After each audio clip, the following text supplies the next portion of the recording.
कि 5 माह की बच्ची को नहर में फेंका। बहू कहां से लाओगे, हमारी मंजिल तो आसमां पर है, न गलत करेंगे न गलत होने देंगे। हे कभी तो सोचिए बंदे, झुका हर सांस को कह दे प्रभु वंदे प्रभु वंदे। माँ सरस्वती से प्रार्थना करती हूँ कि मेरी वाणी को इतना सामर्थ्य दे कि जिस उद्देश्य से मुझे इस मंच पर आमंत्रित किया गया है उसे सार्थक सिद्ध कर सकूं। गांव से पधारे हुए सभी महानुभावों को मेरा सादर प्रणाम। यहाँ विराजमान मातृशक्ति को मेरा हृदय की अनंत गहराइयों से नमन। आप सभी को राष्ट्रीय बालिका दिवस की ढेरों बधाइयां। घना घनी खम्मा राम राम जी। क्या कहूं कि वो परियों का रूप होती है या कड़कती धूप में एक शीतल धूप होती है। वो आंगन में फैला उजाला है या पिता के गुस्से पर लगा ताला है।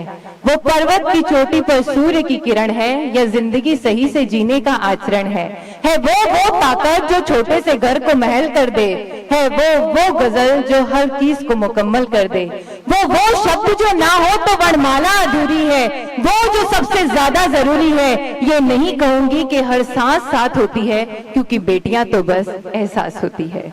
जिस देश में बेटियों पर इतनी सुंदर कविताएं पढ़ी जाती हो, जिस देश की संस्कृति में यत्र नार्यस्तु पूज्यते रमन्ते तत्र देवता के श्लोक सुनाई देते हो, जहाँ बेटियों को लक्ष्मी कहा जाता हो, जहाँ की परंपरा में देवी के 9 दुर्गा रूपों की पूजा की जाती हो, अरे जहाँ के शास्त्रों में भगवान को देवकी नंदन कौशल्या पुत्र अंजनी सूत कहा हो, जहाँ लक्ष्मीबाई पन्नाधाय पद्मावती जैसी वीरांगनाओं ने जन्म लिया हो, जहाँ ईश्वर ने भी खुद को सीता राम राधे श्याम पार्वती परमेश्वर कह के खुद से पहले स्थान दिया हो, उस देश की अखबारों की सुर्खियों में जब ये पढ़ते हैं कि 5 माह की बच्ची को नहर में फेंका, कन्या भ्रूण को कुत्तों ने सड़क पर नोचा, बलात्कारियों ने लड़की को सिर्फ इसलिए मार दिया ताकि वो दरिंदों की पहचान ना कर पाए, तो रूह कांप उठती है।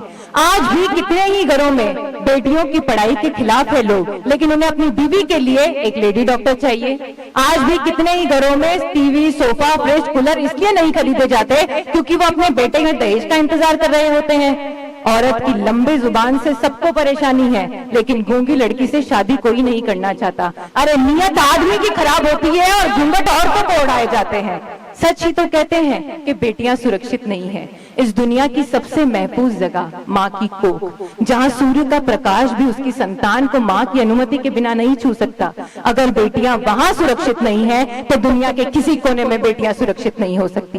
ये कैसे समाज का सृजन करने जा रहे हैं हम, जहाँ देश की 48% जनसंख्या को हम सिर्फ हाथ मांस का पुतला समझ रहे हैं। अरे ना होगी बेटियां तो किसकी थपकियों से सोओगे, लोरी कौन सुनाएगा, बहू कहां से लाओगे, रक्षा बंधन किसके साथ मनाओगे। अरे कौन कहेगा ध्यान से जाना, किससे सुनोगे जल्दी आना।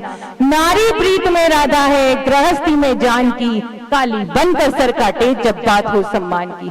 अरे इस देश की बेटियां ये क्यों भूल जाती है कि हम उस सिंघनी की संतान हैं जिसने 26 वर्ष की उम्र में दोनों हाथों में तलवार लिए पीठ पर अपने 6 माह के बच्चे को बांधे और मुंह से घोड़े की लगाम थामे अंग्रेजों से कहा था, जब तक मेरी शिराओं में रक्त की एक भी बूंद है मेरी झांसी स्वतंत्र है। अरे प्रेम की राधा हमी, भक्ति की मीरा हमी, ज्ञान की गंगा हमी, प्रेम की जमुना हमी, शौर्य की पद्मावती, बलिदान की पन्ना हमी, शिव की शक्ति हमी, नारायण की लक्ष्मी हमी। तो क्यों निर्बल दुर्बल असहाय और अबला कही जाती है। शिक्षित बने, समर्थ बने, खुद की रक्षा में खुद खड़ी रहे। अरे सीढ़ियां उन्हें मुबारक जिन्हें छत तक जाना है, हमारी मंजिल तो आसमां पर है, हमें हमारा रास्ता खुद बनाना है। हम क्यों सोचें कि द्रौपदी को बचाने के लिए श्री कृष्ण आएंगे या नहीं, हमें तो ये तय करना है कि कोई दुशासन खड़ा ही ना हो।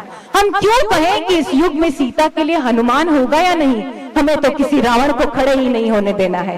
वादा कीजिए समाज में किसी भी बेटी पर हो रहे अत्याचार के लिए आप धृतराष्ट्र नहीं बनेंगे।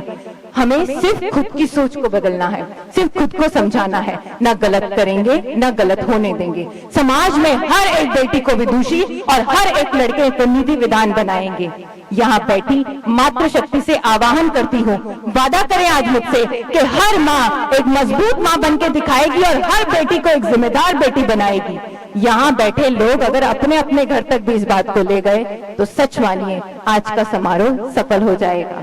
अंत में मैं मां भारती की बेटी वीर बलिदानी शहीदों को साक्षी मानते हुए आपसे ये प्रण चाहती हूँ कि आप किसी भी गलत चीज का हिस्सा नहीं बनेंगे। गांव या शहर की कोई भी बेटी अगर अखबार की सुर्खियों में आएगी तो अपना नाम रोशन करने के लिए, सिसकियां भरने के लिए नहीं। और समाज का वो हिस्सा कान खोल कर सुन ले जो सिर्फ गिराना जानता है। तुम छोड़ गए तो तन्हाई में, तुम तोड़ गए तो टुकड़ों में, तुम जला गए तो राख में और फेंक गए तो खाक में। मैं बच जरूर जाऊंगी, तुम गिरा कर देख लो, मैं उठ जरूर जाऊंगी। जय हिंद, जय भारत।